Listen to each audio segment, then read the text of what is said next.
मग जायचं ना? हा जाऊ जाऊ. कुठं चाललंय? मंदिरात चाललंय.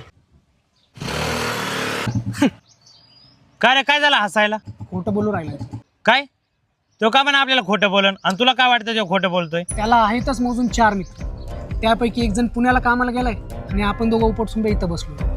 दारू पिण्यासाठी याच्यापेक्षा बेस्ट टायमिंग भेटेल काय प्यायला? तू एवढ्या गॅरंटीने कसं काय सांगतोय तो 10 रुपयाला चाललाय? रविवारच्या दिवशी संध्याकाळच्या टायमाला एवढा नटून थटून हा नेमकं चाललाय कुठे? लग्नाला? याला कोणी बोलवणार नाही. बाहेरगावी हात जाऊ नाही शकत कारण की सोबत बॅग नाही.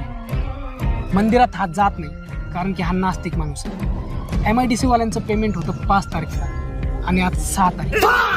नेहमी स्प्लेंडरवर येणारा माणूस आज बापाची मोपेड घेऊन घराबाहेर का निघाला? कारण की हा चिंगूस माणूस आहे. याच्याकडे कितीही पैसे असले तरी हा हॉटेलमध्ये जाणार नाही. हा पुढं बिस्लेरी ठेवणार, डिक्कीत हाफ साईज दारू, 5 वाल्या 2 वेपर्स, एक प्लॅस्टिकचा ग्लास, सिगरेट, माचीस घेऊन जंगलातच जाऊन